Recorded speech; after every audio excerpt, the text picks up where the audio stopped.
ఒక్కసారి కొమ్మూరి గోల్డ్ కి కాల్ చేయండి. తాకట్లో ఉన్న మీ బంగారాన్ని విడిపించి మార్కెట్ ప్రైస్ కి వాళ్ళు కొనుక్కుని మిగతా డబ్బులు మీకు ఇచ్చేస్తారు. भारत माता की, भारत माता की। मैं मेरा भाषण शुरू करूं उससे पहले मैं देख रहा हूं बहुत सारे मेरे बाल कलाकार मित्र पेंटिंग बना करके ले आए हैं।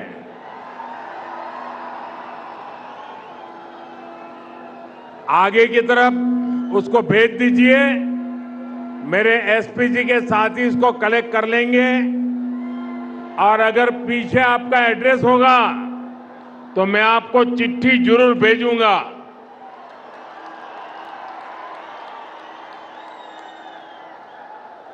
जरा माइक वाले देखें, बीच बीच में विसलिंग हो रहा है। भारत माता की। जो भी चित्र हैं आगे भेज दीजिए, बाद में किसी को परेशान मत कीजिए, अपना हाथ भी नीचे कर दीजिए। वहां दूर दूर तक है, जरा एसपी जी वेट करना, सबसे ले लेना।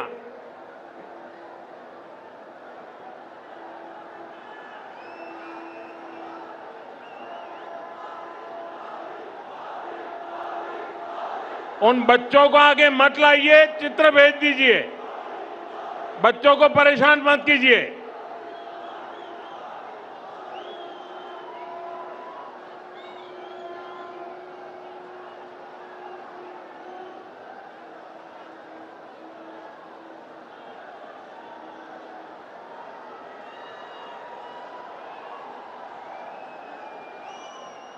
ये महात्मा एक माला लेके आए, वो भी ले लो भाई प्रसाद।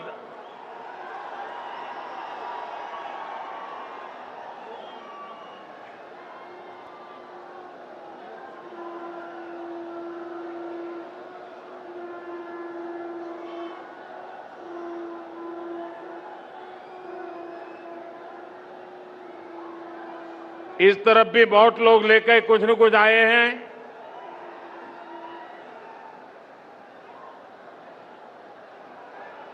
अब मैं अपनी बात शुरू करूं।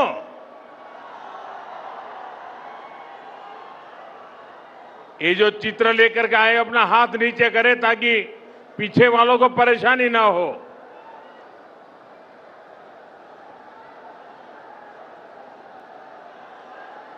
भारत माता की, भारत माता की। నా ప్రియమైన తెలంగాణ ప్రజలారా, మీ అందరికీ హృదయపూర్వక शुभकामनाएं। साथियों, कल मैं बंगाल में था।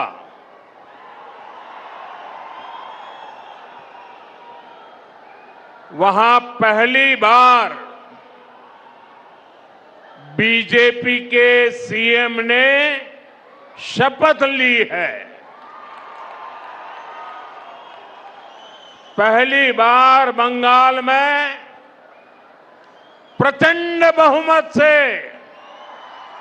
बीजेपी सरकार बनी है और मैं देख रहा हूं कि बीजेपी की जो ये ऐतिहासिक विजय है उसका उत्साह यहां तेलंगाना में भी दिख रहा है। यहां बीजेपी का हर कार्यकर्ता जोश से भरा हुआ है। साथियों, आज देश के कोने कोने में बीजेपी पर जनता का आशीर्वाद निरंतर बढ़ रहा है। देश के लोग बार बार बीजेपी के विकास मॉडल पर, गुड गवर्नेंस के मॉडल पर अपनी मुहर लगा रहे हैं। आजादी के 75 साल बाद असम में भाजपा सरकार की हैट्रिक लगी है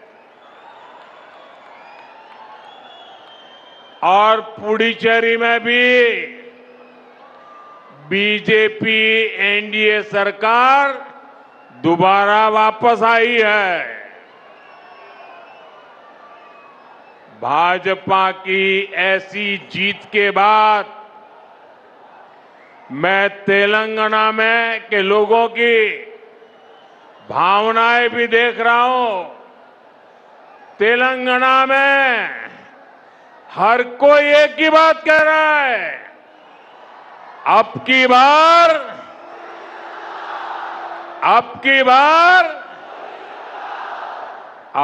बार तेलंगाना में भी।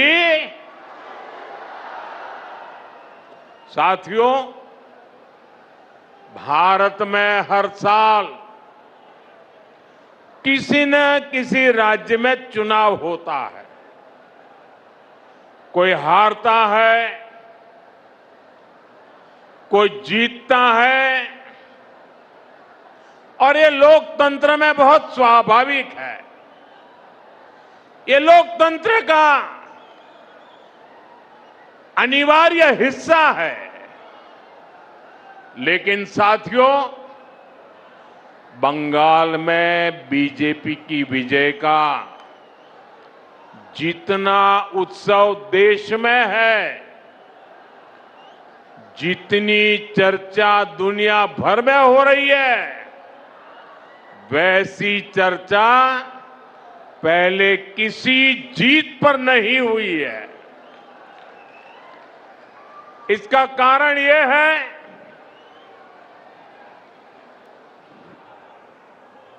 कि बंगाल में सिर्फ राजनीतिक दलों की हार जीत नहीं हुई है, वहां एक ऐसी राजनीति को लोगों ने पराजित किया है जिसने एक तरह से बंगाल की जनता को गुलामी की बेड़ियों में जकड़े रखा था। साथियों, इस देश में कांग्रेस ने करप्शन को बढ़ाया, परिवारवाद को बढ़ाया और संवैधानिक संस्थाओं का गला घोंटने का काम किया। जब टीएमसी बनी तो उसने कांग्रेस से ये सारी बुराइयां सीख ली, साथ ही लेफ्ट की भी जितनी बुरी आदतें थी वो भी टीएमसी ने अपना ली और फिर टीएमसी ने भारत की राजनीति का सबसे तिरस्कृत और खतरनाक मॉडल डेवलप किया। टीएमसी ने अपने इस तानाशाही मॉडल में बंगाल को बेड़ियों से जकड़ दिया था। अभी बंगाल की जनता ने राजनीति के ऐसे भयावह तानाशाही मॉडल को पराजित किया है और इसलिए पूरे देश में उत्सव है। ऐसा लग रहा है जैसे बंगाल के लोग बरसों के बाद अब खुले में सांस ले रहे हैं। साथियों, एक समय था जब दक्षिण से लेकर पूर्वोत्तर तक बीजेपी को हाशिए की पार्टी माना जाता था, लेकिन आज भारत का जनमानस बता रहा है, विचार अगर राष्ट्र के लिए हो तो उसकी हुंकार को कोई सीमा रोक नहीं पाती।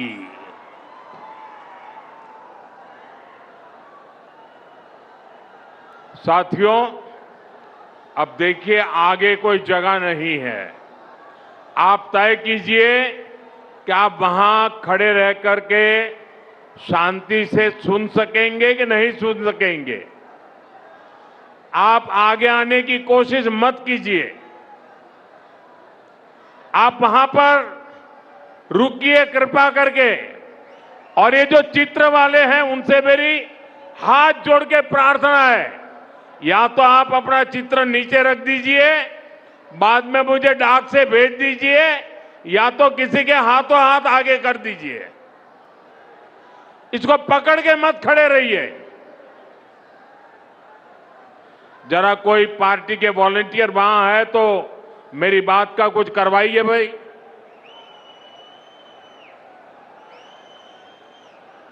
क्योंकि पीछे किसी को दिखता नहीं और उसके कारण लोग आवाज कर रहे हैं।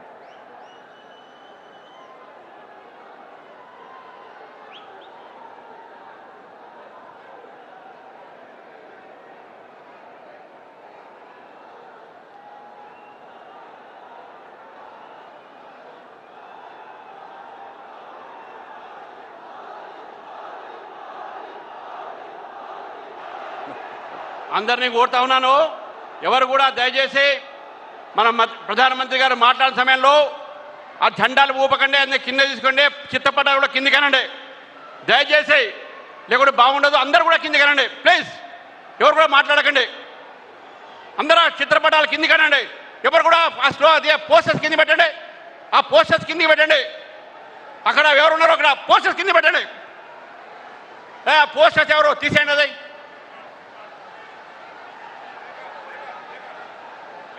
तेलंगाना के मेरे भाइयों बहनों, मेरे नौजवान साथियों, ये आपका प्यार मेरे सर आंखों पर, ये मेरा सौभाग्य है कि आप इतना प्यार बरसा रहे हैं। लेकिन अगर आप थोड़ी शांति रखेंगे तो मैं अपनी बात बता पाऊंगा।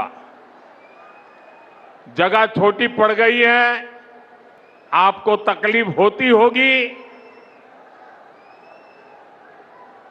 बोले भारत माता की, भारत माता की। साथियों, हिंदुस्तान के हर कोने में, असम से उड़ीसा और बंगाल से पुडुचेरी तक, ये सिर्फ चुनावी विस्तार नहीं है, ये भारत के राजनीतिक मानस में आए उस परिवर्तन का संकेत है, जहां जनता अब वंशवाद नहीं, परिवारवाद नहीं, विश्वासवाद चुन रही है। आप सोचिए, 10 साल पहले असम में बीजेपी के कुछ ही विधायक थे। आज वहां तीसरी बार बीजेपी एनडीए की सरकार बनी है। 10 वर्ष पहले बंगाल में बीजेपी के सिर्फ 3 एमएलए थे। आज बंगाल में बीजेपी 200 पार पहुंच चुकी है। जहां कभी बीजेपी का झंडा उठाने को कोई तैयार नहीं होता था, वहां आज बीजेपी की सरकारें बन रही है। साथियों, तेलंगाना तो वो धरती है जिसने तब बीजेपी को पहला सांसद दिया था जब हमारे केवल 2 ही सांसद थे। 2 में से एक तेलंगाना का था। जब बाकी देश में बीजेपी के प्रति उतना समर्थन नहीं था, तब भी बीजेपी को तेलंगाना का साथ मिलता था। आज तो यहां से करीब आधे सांसद बीजेपी के चुने हुए हैं। यहां हमारे अनेक विधायक हैं। मुझे तेलंगाना की जनता और यहां के बीजेपी कार्यकर्ताओं पर पूरा भरोसा है। अगली बार यहां भी प्रचंड बहुमत से अगली बार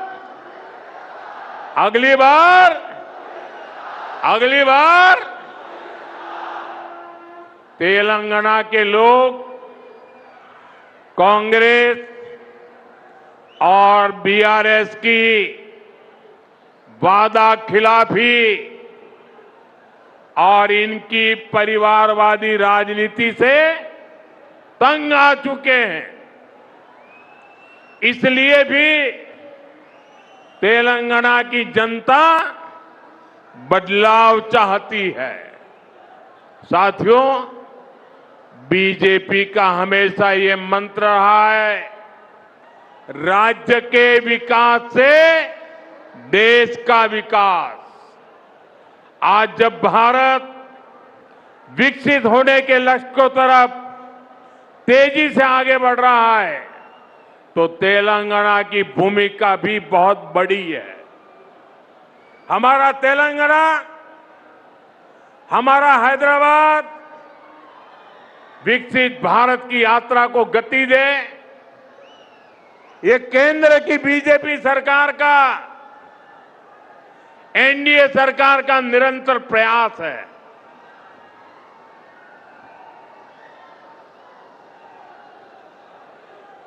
इसी मकसद के साथ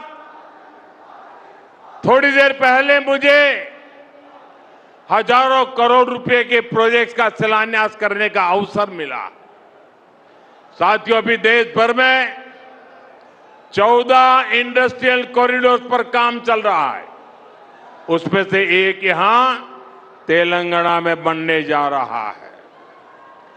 जहीराबाद इंडस्ट्रियल एरिया में व्हीकल मैन्युफैक्चरिंग से लेकर फूड प्रोसेसिंग तक इंडस्ट्री का एक आधुनिक इकोसिस्टम बन रहा है। ये लाखों युवाओं को रोजगार देने का काम है। ये इंडस्ट्रियल एरिया यहां के किसानों, यहां के मिडिल क्लास के लिए एक नया वरदान बनकर आएगा। साथियों, एक और उदाहरण टेक्सटाइल पार्क का भी है। पूरे देश के लिए 7 पीएम मित्र टेक्सटाइल पार्क स्वीकृत हुए। उनमें से भी एक यहां तेलंगाना में हमारे वारंगल में बन रहा है। ये तेलंगाना के कपड़ा उद्योग को नई बुलंदी देगा। यहां जो कॉटन फार्मर है, ये टेक्सटाइल पार्क उनके भाग्य को बदलने का काम करेगा और इसमें भी रोजगार के लाखों अवसर बनेंगे। साथियों, तेलंगाना के कॉटन किसानों के लिए एक और खुशखबरी है। हाल में ही कॉटन की प्रोडक्शन और क्वालिटी बढ़ाने के लिए केंद्र सरकार ने एक नए मिशन को स्वीकृति दी है। हजारों करोड़ रुपए के इस मिशन से यहां के लाखों कपास किसानों को मदद मिलेगी, किसानों की आय बढ़ेगी और टेक्सटाइल सेक्टर के लिए कपास के इंपोर्ट पर भारत की निर्भरता भी कम होगी। साथियों, बीजेपी का फोकस विकास पर, रोजगार निर्माण पर है, लेकिन कांग्रेस यहां क्या कर रही है, ये आप अच्छे से देख रहे हैं। देश के सिर्फ 3 राज्यों में ही अभी कांग्रेस के मुख्यमंत्री बचे हैं। सिर्फ 3 राज्य। कांग्रेस कहीं भी हो, इनका एक ही मॉडल है, पहले झूठ बोलो और फिर भूल जाओ। चुनाव जीतने के लिए आसमान से तारे तोड़ करके लाने के वादा करते हैं और सरकार बनने के बाद ये बहाने करने लगते हैं। साथियों, हिमाचल और कर्नाटका में कांग्रेस अपने वादों को भूल गई है। वहां की जनता कांग्रेस सरकार से बहुत परेशान है। यहां तेलंगाना में भी यही सब चल रहा है। साथियों, कांग्रेस की प्राथमिकता जनता की सेवा करना नहीं है। कांग्रेस अब देश बांटने वाली नफरती राजनीति का मुख्य आधार हो गई है। कांग्रेस लेफ्ट पार्टियों से भी ज्यादा लेफ्ट यानी पक्की और विकृत माओवादी हो गई है और मुस्लिम लीग से ज्यादा कट्टर वो मुस्लिम लीगी बन गई है। इसलिए लोग कांग्रेस को एमएमसी यानी मुस्लिम लीगी माओवादी कांग्रेस कह रहे हैं।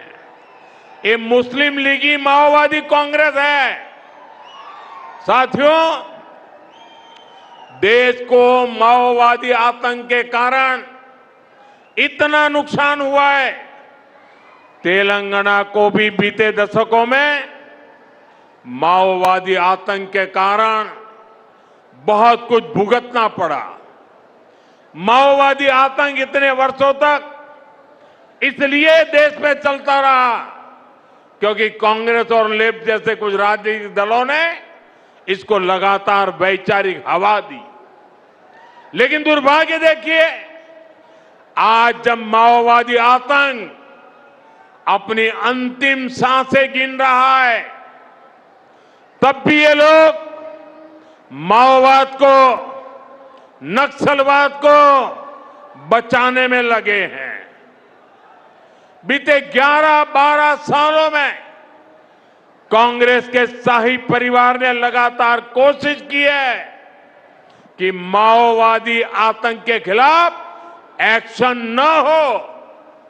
साथियों, मैं जानता हूं कि तेलंगाना की जो पुलिस है उसको अगर खुली छूट मिलती तो मुझे पक्का विश्वास है ये पुलिस अपनी ताकत से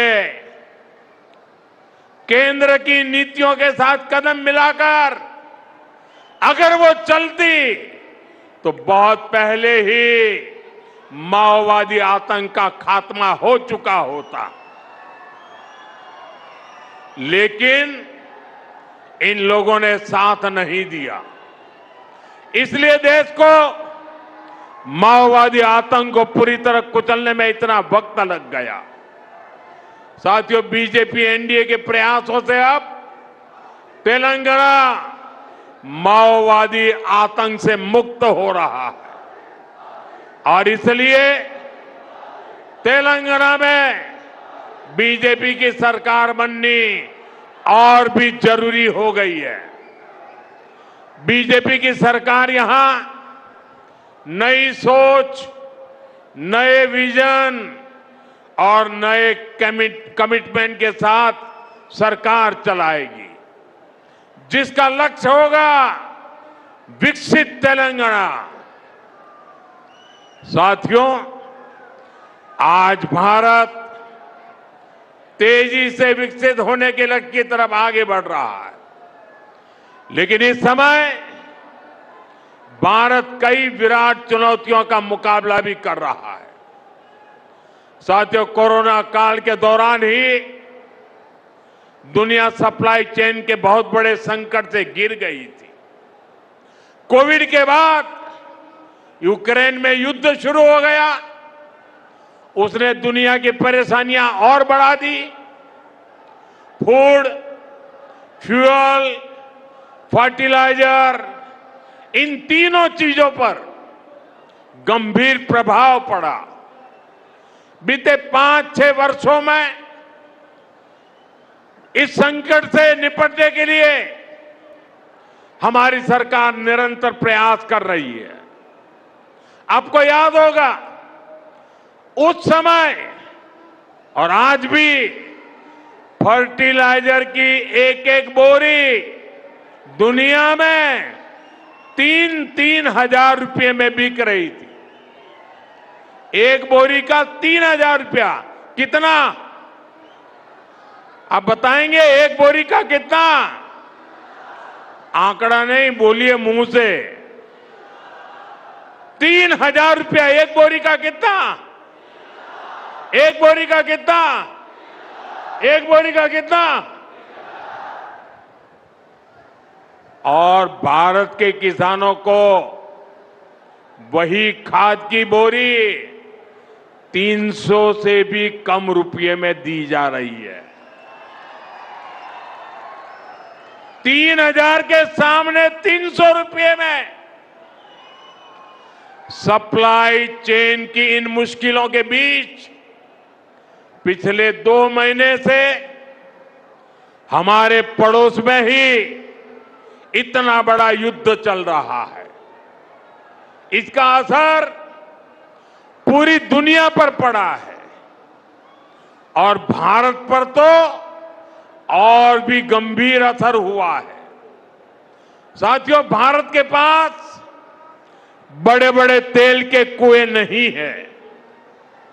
हमें अपनी जरूरत का पेट्रोल, डीजल, गैस, ये सब बहुत बड़ी मात्रा में दुनिया के दूसरे देशों से, बाहर से मंगाना पड़ता है।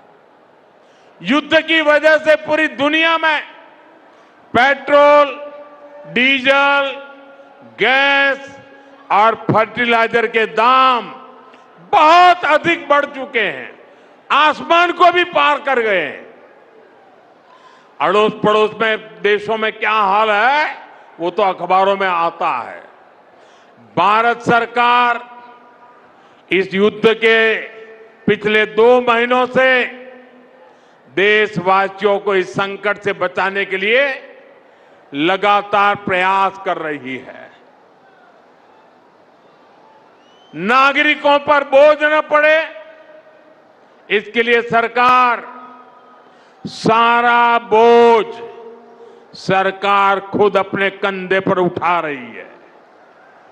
लेकिन साथियों, जब सप्लाई चेन पर संकट लगातार बना रहे तो हम कितने भी उपाय कर लें, मुश्किलें बढ़ती ही जाती है। इसलिए अब देश को सर्वोपरि रखते हुए, मां भारती को सर्वोपरि रखते हुए हमें एकजुट होकर के लड़ना होगा। हमें याद रखना है, देश के लिए मरना ही सिर्फ देशभक्ति नहीं होती है। देश के लिए जीना और देश के प्रति अपने कर्तव्यों को निभाना, वो भी देशभक्ति होती है। इसलिए वैश्विक संकट के इस समय में हमें कर्तव्यों को सर्वोपरि रखते हुए कुछ संकल्प लेने होंगे और उन संकल्पों को पूरे समर्पण भाव से पूरा करना होगा।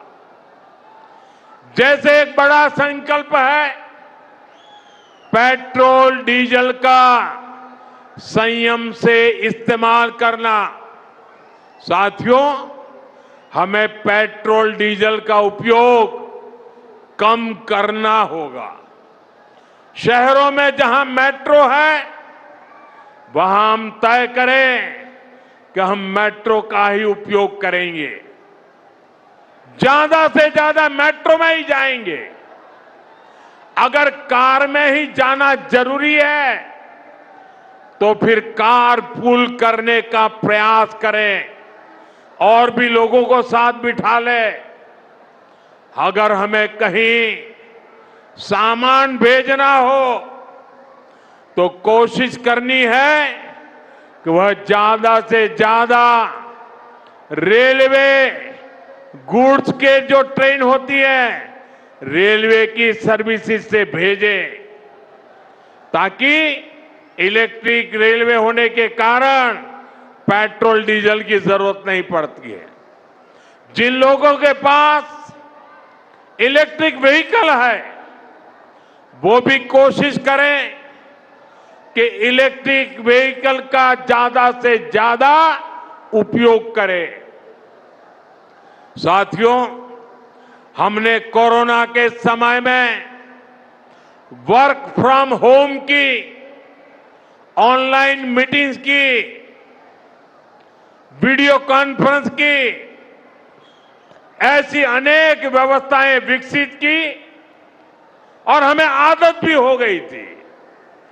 आज समय की मांग ऐसी है कि उन व्यवस्थाओं को हम फिर से शुरू करें तो वो देश हित में होगा।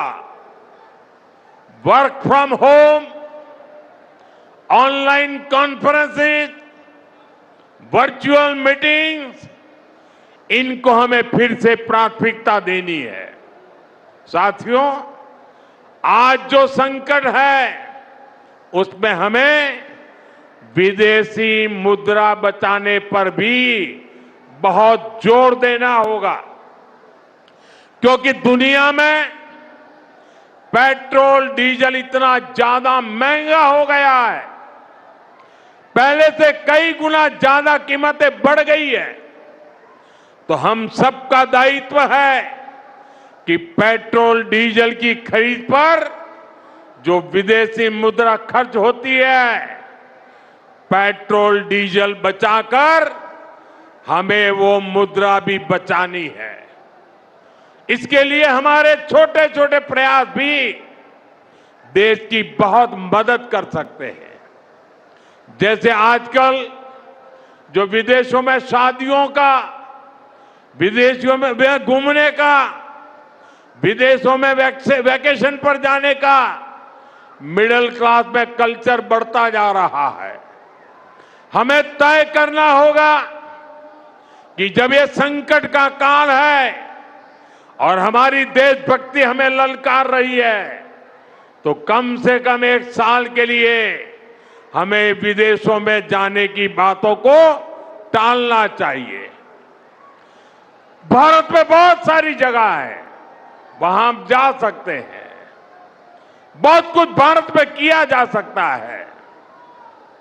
इस बेटी को नीचे बिठाइए, उसे थक जाएगी, उस बेटी को बिठाइए। वो थैंक यू बेटा, थैंक यू, बैठिए, आप नीचे बैठिए। मैंने देख लिया बेटा, उसको देख लिया, अब आप बैठ जाइए। हाँ, इस छोटी बच्ची को क्यों परेशान करते हो भाई? इन बच्चों को बैठने दीजिए प्लीज, बच्चों को परेशान मत कीजिए जी।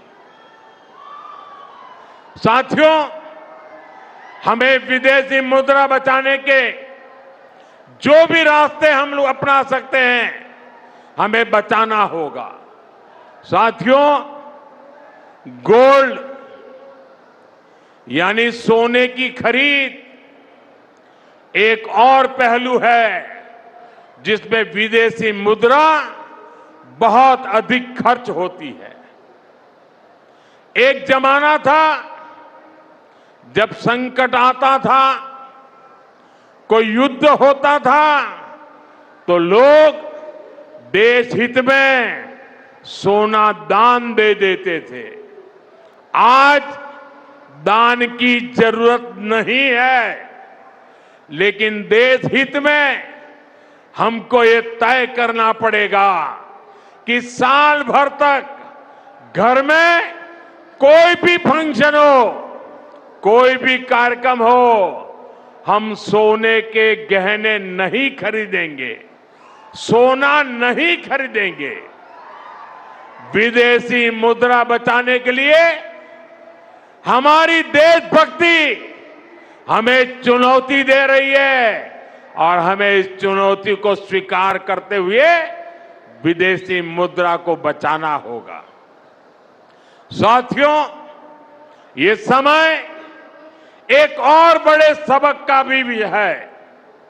एक समय था जब हम कॉपर एक्सपोर्ट करते थे, लेकिन आज भारत के सामने स्थिति ऐसी बन गई कि अब हमें कॉपर को भी इंपोर्ट करना पड़ता है।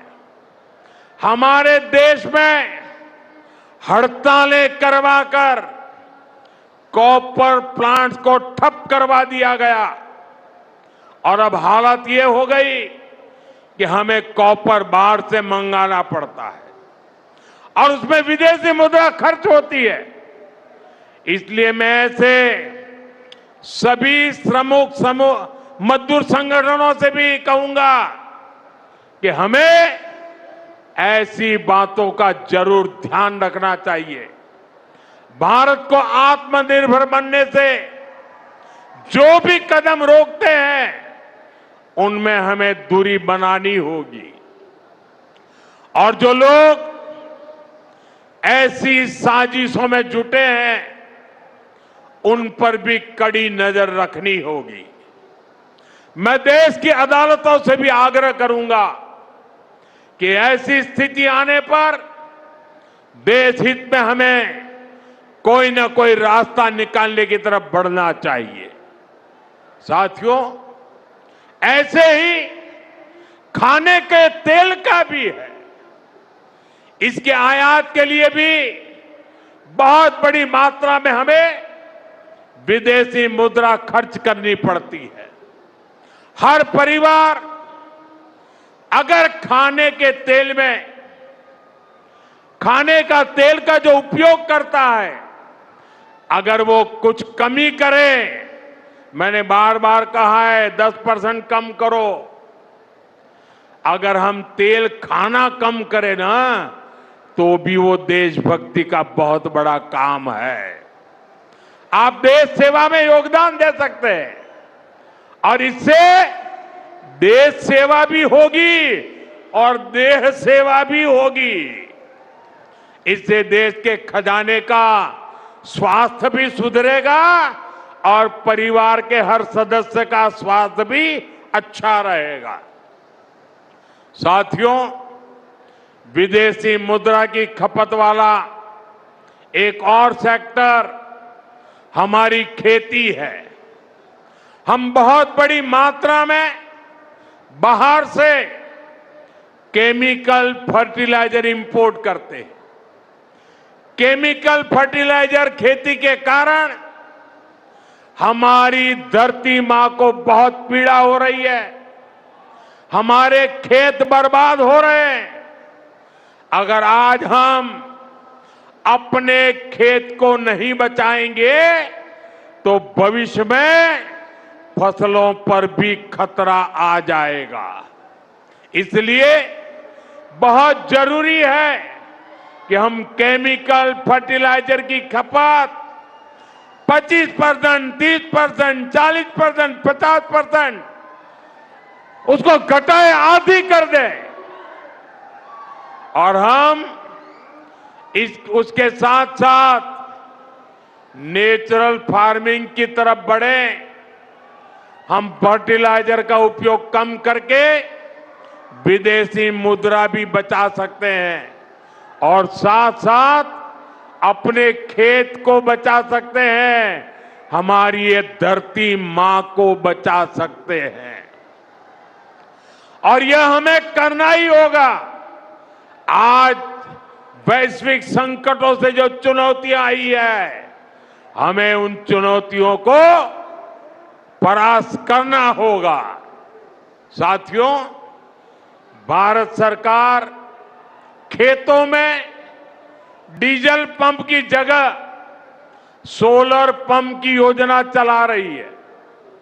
हम खेतों में डीजल पंप की जगह सोलर पंप का उपयोग करने का जोर देना होगा। मैं कोविड काल में भी आग्रह करता था कि हम स्थानीय चीजें खरीदें, वोकल फॉर लोकल के मंत्र को लेकर चले। हम मेड इन इंडिया चीजें खरीदकर भी विदेशी मुद्रा बचा सकते हैं और हमारे देश में स्थानीय उत्पादन की कोई कमी नहीं है। चाहे जूते हो, पर्स हो, बैग हो, हमें स्वदेशी पर बल देना चाहिए। और मैं ये नहीं कह रहा कि जो आपके पास विदेशी चीजें खरीदी हुई है, विदेशी ब्रांड की है, उनको जाकर के फेंक दो, ऐसा मैं नहीं कह रहा हूं। लेकिन मेरा आग्रह है कि नए विदेशी प्रोडक्ट हमें नहीं खरीदने चाहिए। और वाकई हमें कई बार अंदाजा तक नहीं होता कि रोजमर्रा की कितनी सारी चीजें विदेशी है जो हम ऐसे ही यूज कर रहे हैं। और साथियों, जब मैं बात स्वदेशी की करता हूं तो लोगों को लगता है कि दिवाली के दिए खरीदो मतलब स्वदेशी हो गया। ये तो भ्रम फैलाने वाली बातें हैं, इससे सफलता नहीं मिलती है। हमें घर के उपयोग में आने वाले सामान की लिस्ट बनानी है, देखना चाहिए कितनी विदेशी चीजें घुस गई है, पता ही नहीं है। कैंची हो, कंघी हो, छोटी छोटी चीजें, टूथपिन, टूथब्रश, कितना सारा सामान विदेश से हमारे घर में घुस गया है। फिर इस लिस्ट से हमें हो सके उतना जल्दी स्वदेशी में बदलना चाहिए। साथियों, ये बातें सिर्फ एक सरकार, एक दल, एक व्यक्ति की नहीं है।